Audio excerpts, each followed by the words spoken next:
because I was thinking if I went part-time, how long would it take me to complete with 2 kids? I might as well just and I was already struggling financially anyway, so what was a little bit more struggle? Brothers and sisters,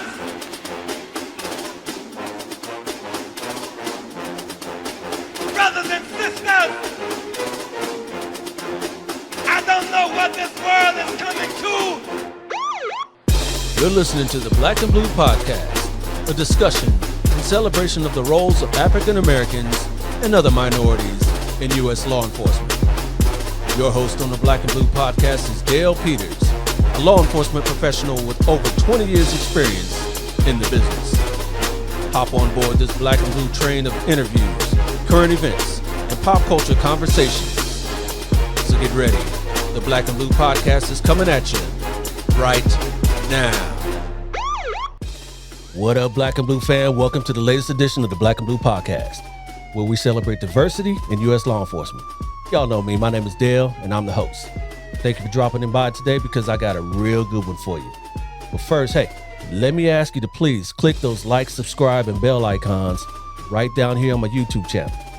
And if you listen to me on your favorite podcast platform of choice, make sure you rate the Black and Blue Podcast 5 stars. And finally, make sure you check me out on any one of my social media pages for even more content. You can find me everywhere at Black and Blue US. All right, so with that out the way, let me introduce today's guest. She is a recently retired senior prosecutor for the District Attorney's Office up in Central California. She is also a renowned public speaker and consultant. So everybody, let's give a warm Black and Blue welcome to Fresno County senior prosecutor, recently retired, Miiko Anderson. How you doing? I'm good. Thank you so much for having me on. I'm doing very good. How are you doing? I'm excellent on this Saturday morning. Thank you for asking. So what's going on up there in Fresno County, which is it's about what, 3 hours from, maybe 4 hour drive from LA County? Right, about that, about 3.5, depending on where you're going. And Yeah. Fresno is Fresno. It's right now pretty calm. I'm not, recently retired, so I'm not in the mix to know all the details, but there's a lot of stuff happening in Fresno because where we're located, so we always see Yeah. a lot. So that's Central California. That's how far from the Bay are you? The same, about 3.5, 3.5. Smack dab in the middle. Smack dab in the middle. Right. Yep. And Fresno is famed for Fresno State, which is usually a pretty good football and basketball team. Division I. So all right there in the mix. Right. All right. And So Fresno Ag, because there's a big agriculture culture here. So Fresno Ag is yes, pretty famous. absolutely. And hey, so I thank you for coming on to the show. We'll talk all about that. As a recently retired senior district attorney, what kind of things are you getting into nowadays? Well, again, thank you for having me. And it's so funny to be called retired because it just happened so fast. Like Yeah, how long you been I retired now? wasn't I retired in July, so it's been what, 4 months? It's been 4 months. Congratulations. So thank you for that. And it was a little bit unexpected. I got an opportunity that I couldn't pass up, so I just retired out to take this other opportunity. And it has been the best thing. I think one of the things that, especially in law enforcement, no matter what like role you have in law enforcement, that you don't realize is the amount of stress and pressure that you have when you're in the job, doing the job day to day. And being retired, I'm able to take a deep breath and see exactly how much that was. So it's been a great retirement these 4 months. Absolutely. So how long were you with the DA's office? A little over 16 years. So I retired kind of early. So a little over 16 years. But they Okay, were all right. 16 dog years, though. I have to put that in there because the bulk of my assignments were either gangs, domestic violence, human trafficking, sexual assault, some version of all three. So the chronological date does not like reflect what the impact was because it was heavy assignments for the majority of my time. Yeah, yeah. I'm out here in San Bernardino County. We talked about that before we got the show rolling. And when I go to the to court, and those DAs over there, it seem like they are all overworked. They got caseloads, yay high, and it's just like all day long. And it's was it kind of like that in Fresno? Yeah, and I think it's like that nationwide. Every office that I speak to, anytime I speak to somebody from different offices, East Coast, West Coast, doesn't matter. There's like a labor shortage, especially with law enforcement, but it trickles over to the DA's offices too. Yeah, yeah. I mean, they've got in the San Bernardino County DA, they got the volunteer DAs and all sorts of different levels of trying to get people through the door and work these cases. It's crazy. Yeah, I never heard of a volunteer DA, so you're gonna have to pay me, but I appreciate that. But a volunteer DA, that's a lot of work, unless you're doing like a limited, narrow scope of work. Yeah, I'm sure. I'm sure they are. I don't know what their roles are exactly, but they're probably people that get some extra money, maybe recently retired that are coming back in. Maybe Maybe, they get maybe, yeah maybe. to That's help true out public somebody. service. Yeah, true. I'm sorry, that's true public service. True public That service. is all right. So are you originally from Fresno County, or where are you from? I am from Oakland, born and raised in Oakland. I didn't move out to Fresno County. I only came out here for the job once I got out of law school. So, and I wasn't planning on staying as long as I did. But yeah, originally I'm from Oakland, California. Okay. And what was kind of your life up there in Oakland? Well, it was typical in my community. So I grew up as an only child, but in the era that I grew up, like crack was really very prevalent in my community. So my mother was addicted. I had family members that were addicted. So I grew up in that kind of environment where we kind of dealt with all of the plight that came with being in a drug infested neighborhood that was kind of low income, had poverty issues and poor education systems. So that was the area that I grew up in. I was raised by my grandmother because of their struggles with substance abuse, and from there, I loved Oakland. I stayed in Oakland forever. All my friends are still there for the most part.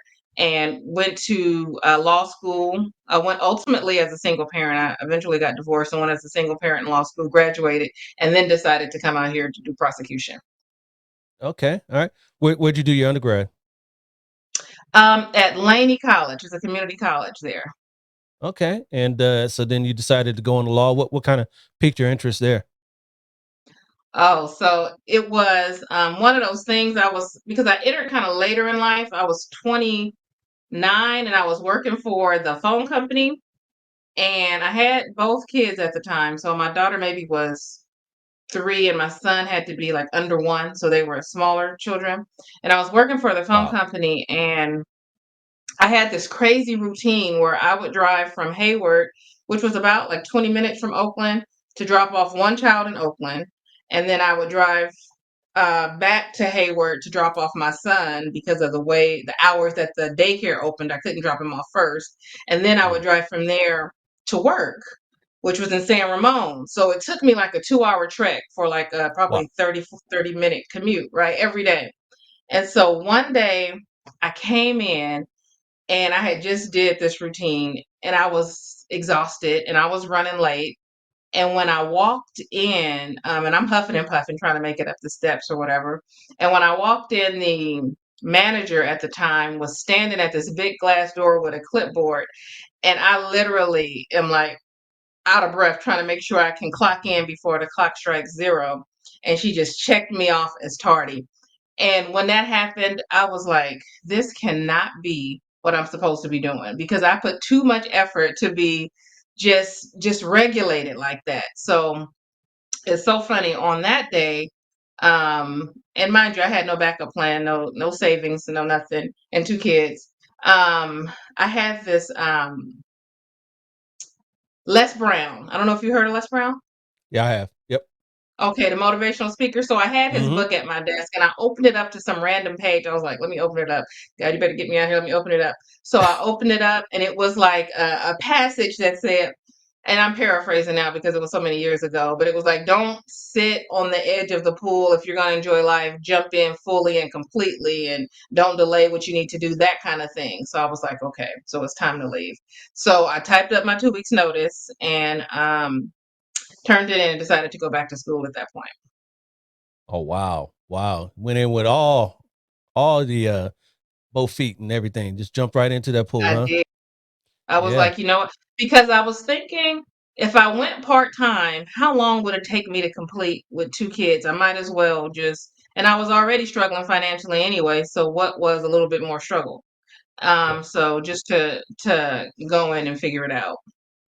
right, right. And I'm sure you had some support to help out with the kids during that time because that couldn't have been easy. It wasn't easy, and I did. I had like family members. My family's really small though, so I had my mom and my grandmother. But remember, my mom still had her addiction, and it was still alive and kicking. So she's clean and sober now. But so she wasn't as much of a help as I needed. But you know, when you want to do something, you figure out a way. There's always a Yeah, way. So. yep, yep.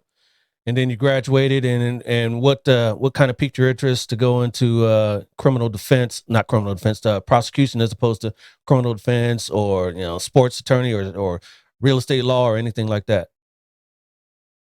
I did an internship when I was in law school at the local DA's office, and I sat in on a preliminary hearing of a domestic violence victim testifying. And I knew then that I didn't want to be in a position that I felt wasn't opposed to a victim, not anything against criminal defense attorneys, but personally, I didn't want to be in that position. So that piqued my interest in prosecution.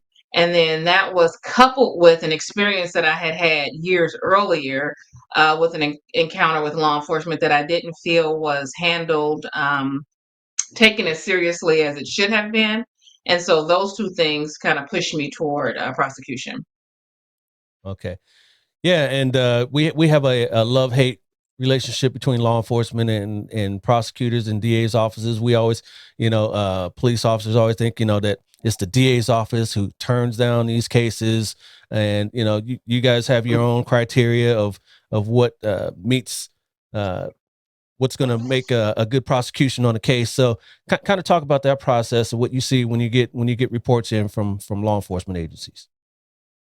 Sure. So the way it worked, and I'm sure your viewers know, just that when an incident happened and law enforcement is called, law enforcement responds and they gather all the evidence, talk to victims, talk to witnesses, take pictures, get any video, and then submit all the evidence that they gather related to that incident and the crimes that they think have been committed and submit to the DA's office for the DA's office to make the decision whether or not they'll press charges or not. So when we get the evidence, normally now it's a digital file and we'll just review it and go in and determine whether or not enough evidence is gathered. And sometimes it's really difficult because you might need more evidence, but the person can only stay in custody a certain amount of days before that decision is made. So you have to make a decision. Do you have enough to file, even though you might still need further investigation? And for me, I always erred on the side of if I have enough evidence to support probable cause, just the ethical standard to file, enough evidence to support the charges, we can further investigate and get more evidence, but is it sufficient to file? So I would make that decision. And like I said, it would be with human trafficking, domestic violence, those kind of cases. Yeah, yeah, you were dealing with more serious kind of cases anyway. Yeah. And the risk that if someone gets out because you don't have the ideal case, the harm that that poses to the victim is so great. If you have what's legally sufficient to file and you can in good faith file, then I really feel that the obligation is to file because you can never really have an ideal case. Like it sometimes it takes time for the investigation to happen, but if you have enough where you can, fulfill the requirements to file the case, then I err on the side of filing it, and it's basically in those cases for victim protection. Yeah, absolutely. Let me ask you, as a prosecutor, a former prosecutor, do you see differences in what counties will prosecute and what they won't? I know you hear and see all over social media about what won't get prosecuted in, say, another county that's kind of west of me, LA, we won't say, but you hear those sorts of things, and that's for a number of reasons, criminal justice reform, all sorts of prison reform and jail reform and all those overcrowding and all that sort of stuff. Are there decisions that are made about what won't be prosecuted, even though it's out there as a crime that's been committed? For the most part, I know in our county, we didn't have those kind of like political considerations, but I do know, and this is kind of like the systemic, institutionalized disparities that happen.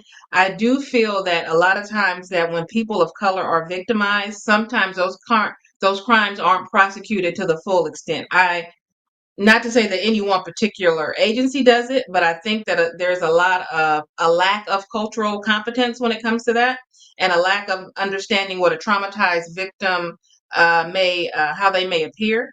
So sometimes that may cause some kind of delay in prosecution or not fully understanding like the impact of the case. So I think that is something that always needs to be looked at, because not everybody appears the typical way you think a victim appears, and if the person making that decision is too connected to what they think a victim's response is, then you're not doing justice to certain victims. So I do Sure. think that's something that always needs to be looked at. And for me, it was one of the things that drove me. I just wanted to make sure that everyone received the same justice as everyone else. So no matter how you said it, no matter what you wore, no matter where you were at, if a crime occurred and you were victimized by it, you had the same process as everybody else. Yeah, absolutely. What's the role of a DA's office if an agency that you feel didn't want to investigate a crime fully, and it comes to light that maybe some things were overlooked in an investigation? What's the DA's role in that? Can the DA's send their own investigators out to complete an investigation and make their own charges and all that?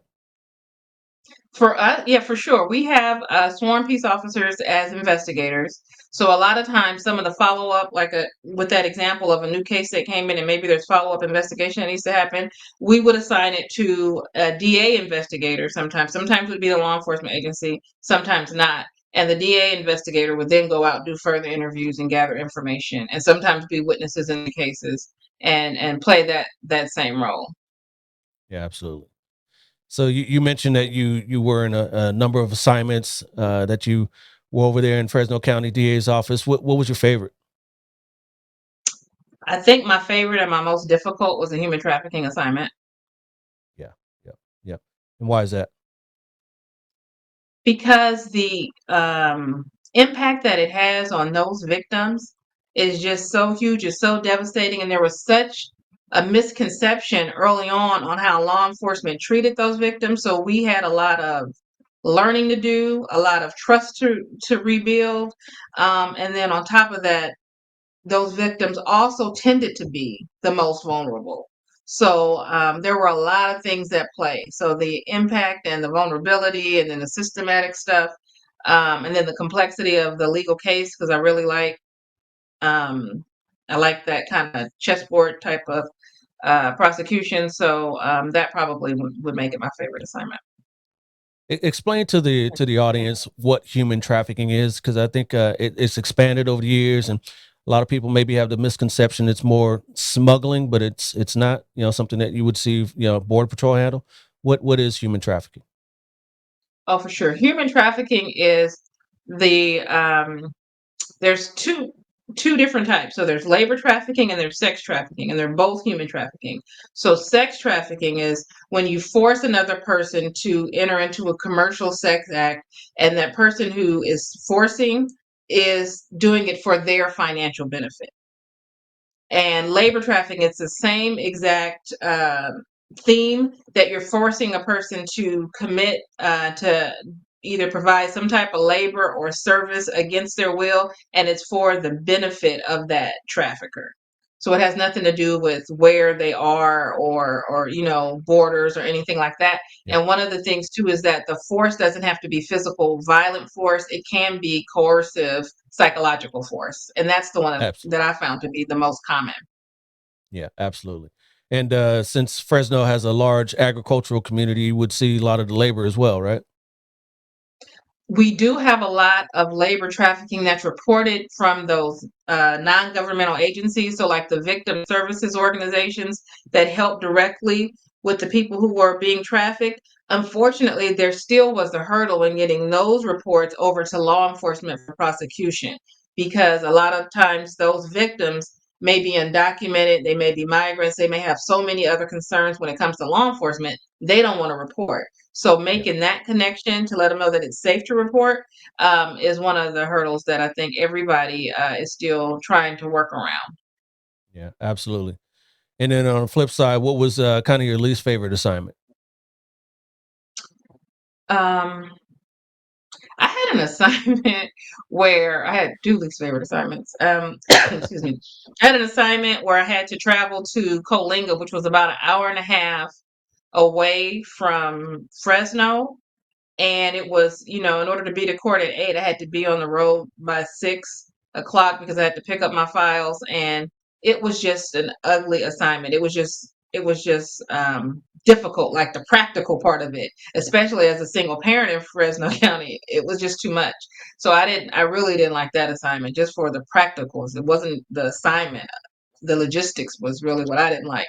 And then the other Yeah. assignment that I had that I can say I really enjoyed was DUI court, where we had repeat offenders of who were convicted of different DUIs, and they would come back for reviews. And it was great when you saw somebody really deal with like an alcohol issue and get rehabilitated and become clean and sober.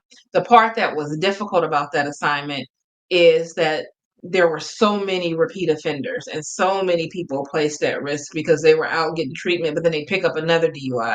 And normally the people in that program, because of the requirements, had really severe alcohol issues like point, 3.2s and could really do a lot of damage on the road. So that one felt a little bit like how you have a endless onslaught of cases that Yeah. just doesn't stop. That was the one that felt a little bit like you, no matter what you did, you weren't making a real difference with it.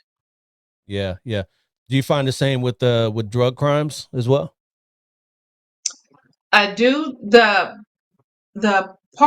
issue that I have with um drug prosecution is that there just doesn't ever seem to be enough resources. Never. We try to find resources and refer people to treatment, but in actuality, when they come back and they say that they're still, we refer them to organization A, but then there's a waiting list to get in, or it's not convenient. So there just doesn't seem to be enough meaningful, like, ways to treat the issue.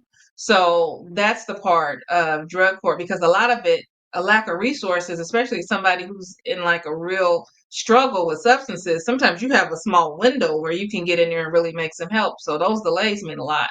So that was one of the difficulties that I had with drug courts, and the fact that the same happened with mental health.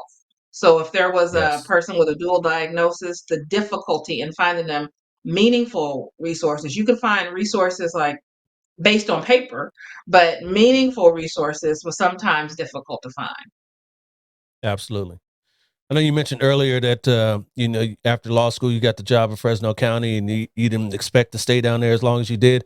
Do you ever have any aspirations to go back up to Oakland and practice up there? No, no, I've kind of let that go. I No, think no.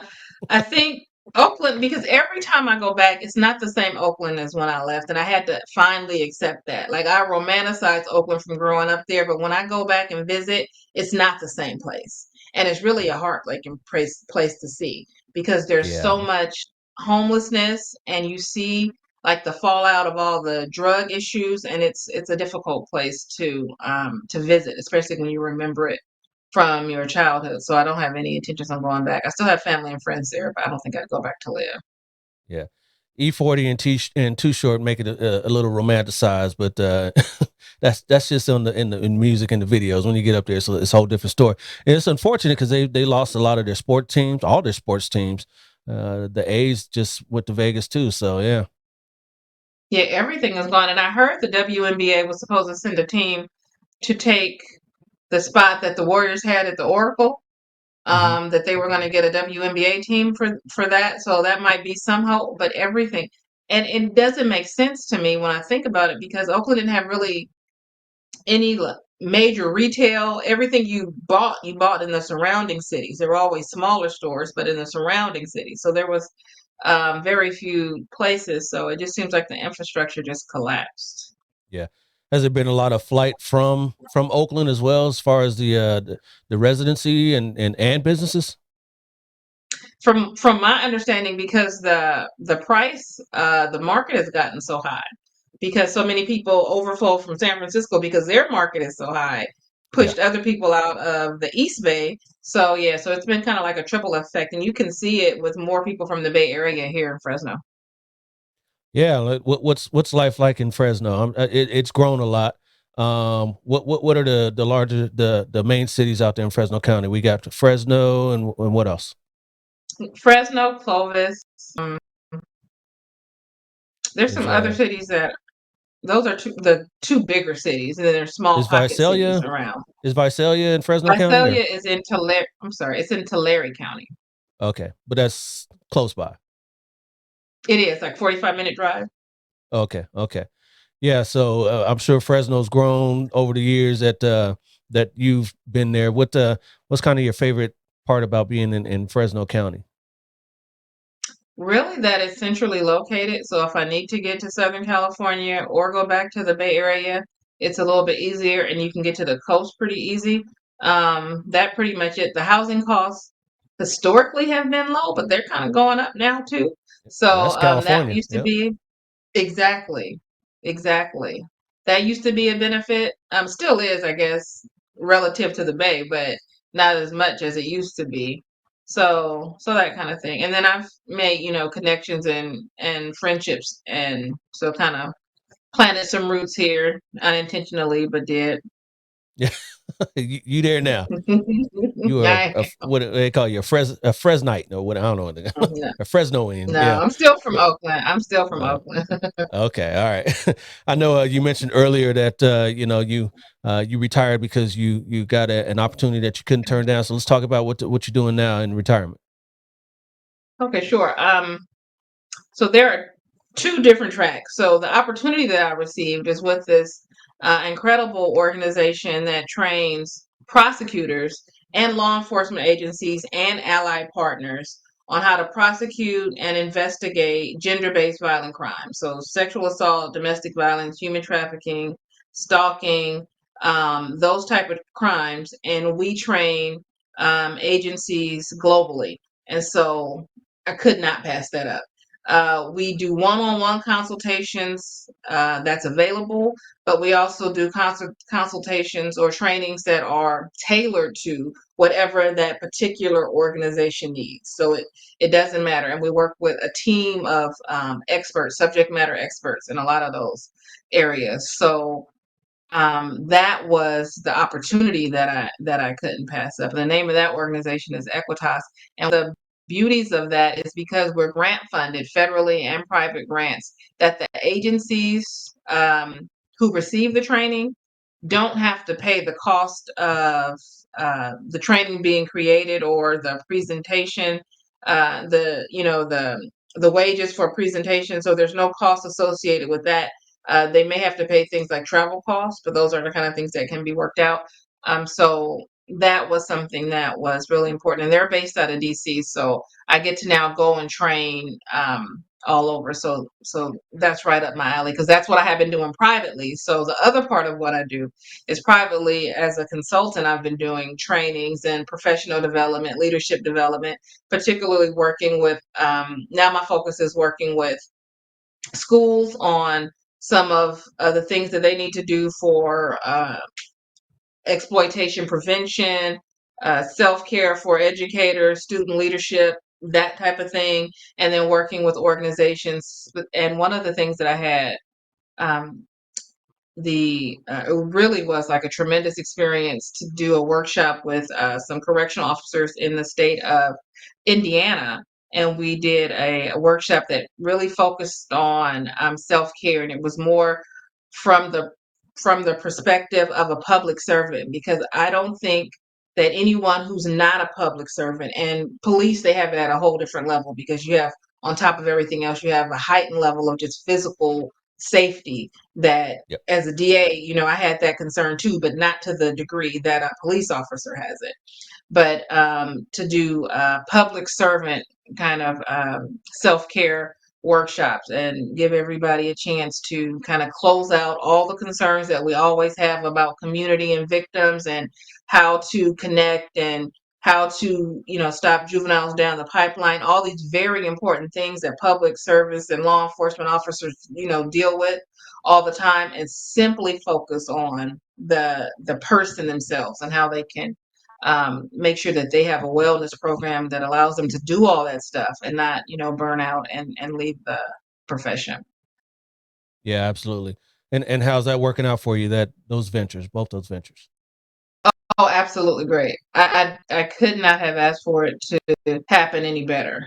I sometimes wonder, I'm like, how did I get so lucky? So Yeah, it's probably the best thing. yeah, yep.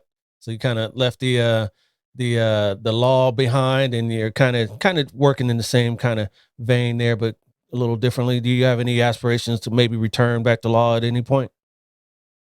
No, I think I can comfortably say that I did my best in that role for a very long time. So I don't feel like I have anything left. Like I could still perform, but I feel comfortable saying that I know that I was really good trial lawyer.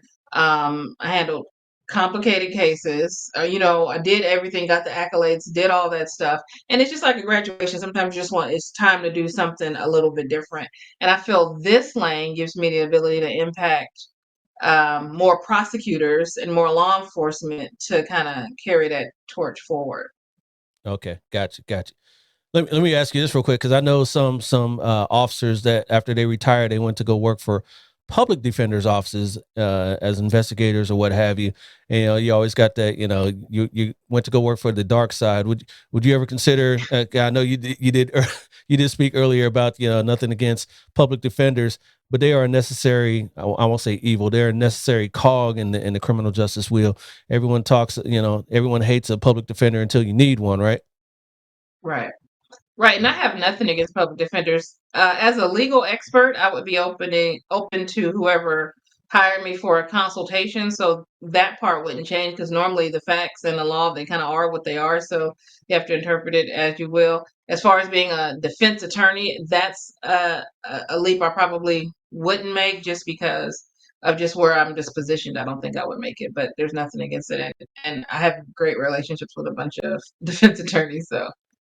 Yeah, I mean that's one thing I see going to courthouses. The DAs and the PDAs. They're cordial and talking to one another, and then when this comes time to their court case getting called, they're professional, and they it's not like you see in TV and movies is what I'm getting at, where they're yelling at each other and they hate each other, and they want to put hits out on each other. Nothing like that. So nothing like that. And that's one of the things that's a big misconception when it comes to, like, you see clients, defense attorney clients, thinking that their attorney is doing a better job because there's an adversarial relationship in their defense attorney and the prosecutor. And I have found in my experience that when the prosecutor and the defense have a relationship, the client is more likely to have a better result, because you can actually have conversations and really figure out, how to resolve a case. When it's That part. so adversarial, and you don't have those conversations, it normally doesn't fare that well for the client, because there are discussions that should have been had that don't be had. So I think that misconception, it needs to stop. It really doesn't have to be like that. Sometimes it does have to be like that, but Yeah. for the most part, it does not. Yeah. Absolutely. So I know you mentioned earlier that when you were first going to law school and all that, you had two young kids, and it's 16 years later. So it seems like they're probably older now, at least adults. Do any of them want to follow in mom's footsteps? Not at all. No, Not at not all. at all. Not at Not all. at all. Not at all. Uh, Not at what are all. their Zero aspirations? interest. Zero interest. My daughter, she is more into entrepreneurship, Okay. and the healthcare field. So her aspiration is to be a registered nurse.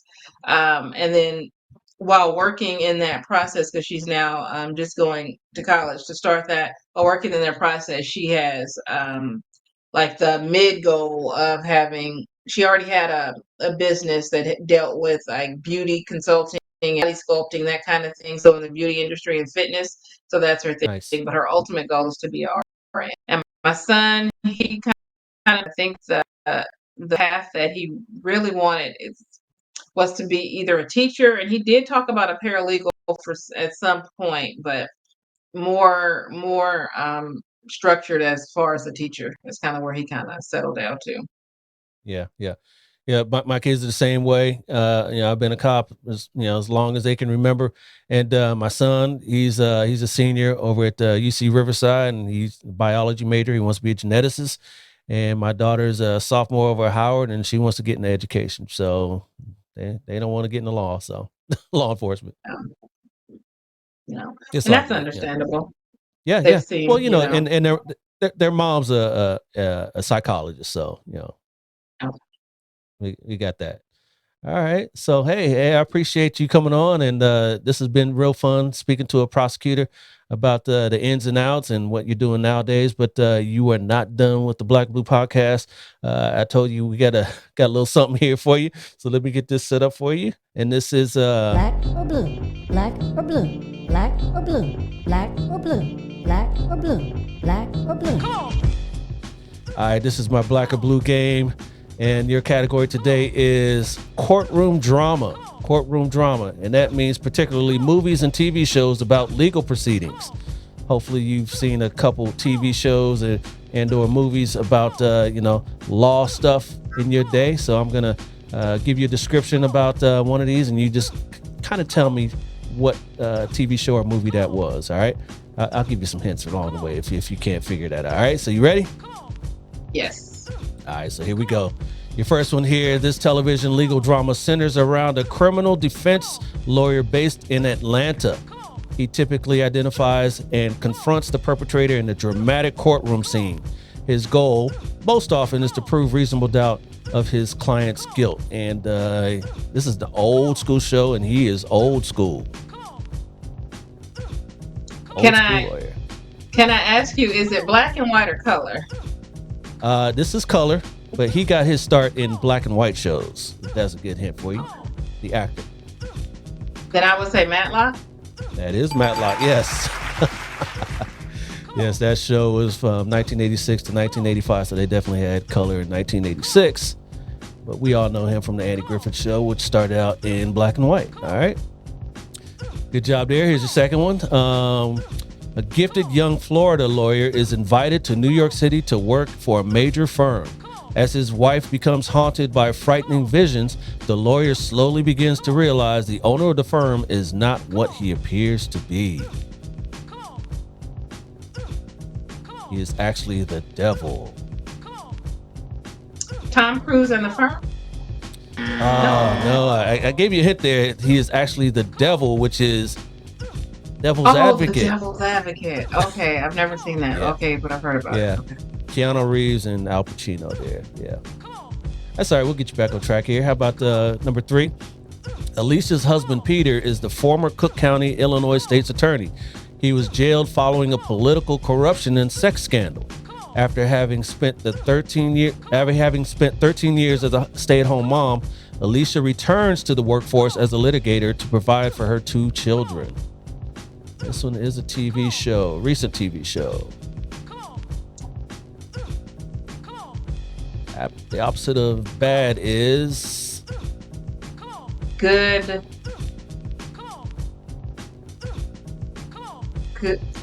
It's not Good Guys, because that's a different show. no.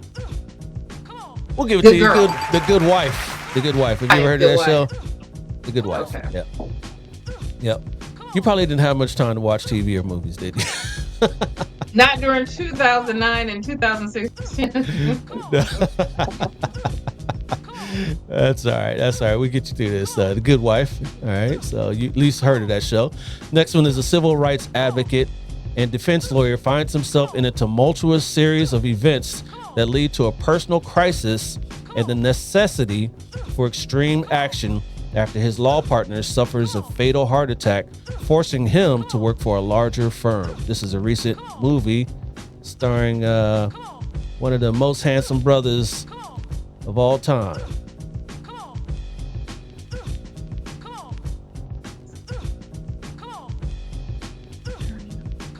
one of the most handsome brothers and iconic actor of all time. You know who that is, right? Denzel. It has to be Denzel. Yep. So this movie, I just have not watched enough movies. He's socially awkward, and in the picture, he really looks and he has socially glasses on. Yes. In the picture. Yeah. I don't remember the name of it though. We'll give it to you. You know what I'm talking about. Roman J. Glasses. Israel Esquire. Yes. He don't look like one of the most handsome brothers right there, though. That's that acting scope. Yep, Right. that's character acting right there. Yep, that's Roman J. Israel Esquire. All right. The next one here, a biopic of a crusading lawyer who would become the first African-American Supreme Court justice as he battles through one of his career-defining cases. It's Thurgood Marshall, right? That is Thurgood Marshall. Yep. Aptly named Marshall with Chadwick Boseman. You ever see that movie? I did not. Yeah. Okay. You need to watch more TV and movies. There, Miiko. Now that you got a little bit of time. All right. Here we go. do. Yep. All right. Next one here. A television drama about life in a large Southern California law firm. The plots were strongly character-based and dealt with the personal lives and professional activities of their partners, associates, and staff. Scenes centered around the courtroom and law offices. Often an episode would open with a surprising twist, which would then be played out during the rest of the episode. The Practice? I'm trying to give you a hint here. Southern California firm. What's down here in Southern California? LA Biggest Law. city. LA Law. LA Law. LA There Law. you go. LA Law. Yep. 1986 to 1994 was that show. All right. Next one here. The exploits of character Alan Shore, formerly from The Practice, and his passionate co-workers at the offices of Crane, Poole, and Schmidt, the high-end litigation firm based in a city not loved by Lakers fans. Handles both civil and criminal law cases. A city not loved by Lakers fans. Trying to give you a hint there. City not loved by Lakers fans. The Lakers don't like the Pistons, right? No. Or they don't like the Bulls. They don't like Chicago. Chicago Law? Is there such show? They don't like the Celtics. The Celtics, yes. Boston Law. Boston Law. Is that Boston it? Legal. Boston Legal. Yeah. Yeah. William Shatner was in that one. Didn't see that one up close. William Shatner was in there. Who was that? Candace Bergman. I think that was her name. Yeah. All right. We're helping you along here. 2 New Yorkers accused of murder in rural Alabama while on their way back to college call in the help of one of their cousins, a loudmouth lawyer with no trial experience. My Cousin Vinny. My Cousin Vinny. No hints needed there. Yep. That was a good movie. That's a funny movie. Utes. These 2 Utes. Remember that one? All right, next one here. An unemployed single mother takes a job at a law firm in compensation for loss. While no one takes her seriously with her trashy clothes and earthly manners, that soon changes when she begins to investigate a suspicious real estate case involving the Pacific Gas and Electric Company, PG&E. Aaron Brockovich? Aaron Brockovich, yes. In 2000, played by Julia Roberts there. All right. Next one, a sexy, suspense-driven legal thriller about a group of ambitious law students and their brilliant, mysterious criminal defense professor. They become entangled in a murder plot that will shake the entire university and change the course of their lives. Is it a series? It is a series, yes. Murder, Viola Davis? Yes. You're on the right track. How to Get Away with Murder. How to Get Away with Murder, yes. Yep. All right, couple more here for you. An attorney who specializes in defending seemingly indefensible cases.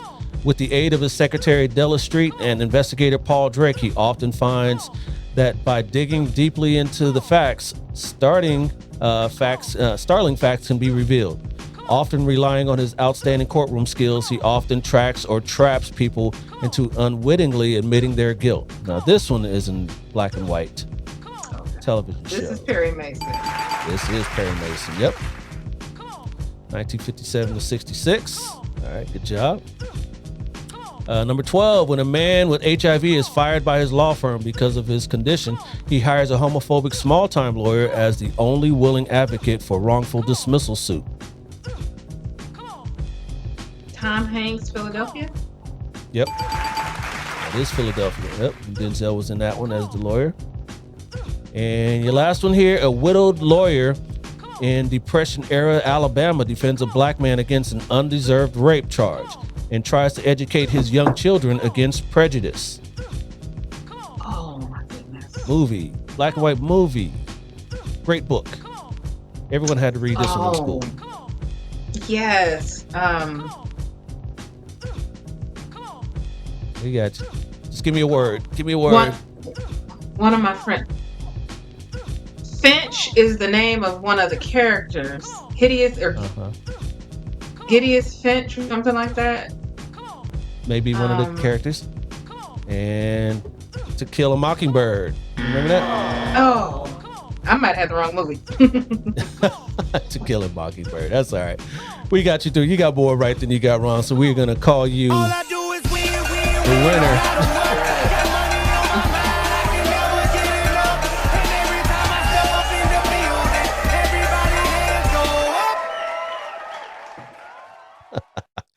Yeah, we got you through that. You got a lot of them on your own there, so you knew a little bit more than you thought, than you let on. Well, that's good.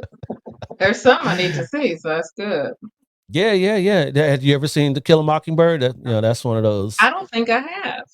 Yeah, I think we had to read that in college or high school. That's one of those books that they make you read. So, yep. I don't think I've ever seen the movie, but hey, good job on that, and good job on the show here, though. I appreciate you. Why don't you give us all some words of wisdom on the way out? Well, I would say to everyone, first starting off with, again, another thank you. I very much appreciate you sharing your time and your platform with me. And the words of wisdom that I would say is that because as public servants, and particularly that's who I'm going to talk to today, and that takes the form of many different roles. But because we carry so much, to really take intentional time to do for yourself what you do for everybody else, because that thing that drives you to investigate more cases or to figure out what's happening or to stay up late night to find resources for somebody, that thing needs to be sometimes directed inward and really take an assessment and figure out how you can have a comprehensive wellness program, because it's such a tragedy when we have good officers and good law enforcement burn out early because it's just such a heavy weight. So my thing would be is to be as selfish as you absolutely can. Absolutely. You got to take care of yourself before you take care of others. It's just like when they tell you on the plane, when the mask drop down, put yours on first, because if you go under, you can't help anyone else out. So put on your mask first, take care of yourself first, and then you can take care of others. Absolutely. All right, Miiko. Hey, I appreciate you. This was real fun, and hey, we'll talk soon. All right. All right. Thank you. Have a good rest of your weekend. You too. Take care. Bye. Okay. Now that was fire. And that's what we do here on the Black and Blue Podcast. I want to thank recently retired Fresno County, California senior prosecutor Miiko Anderson for joining me on today's episode. I really appreciate you, Miiko, and wish you continued success with Miiko Anderson Consulting and all your other endeavors.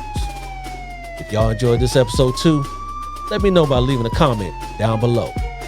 And don't forget to like and share this episode while you're at it.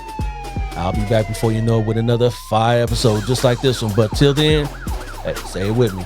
Stay black and blue. I'll holler at you. Peace. This has been a Maitre D Entertainment presentation.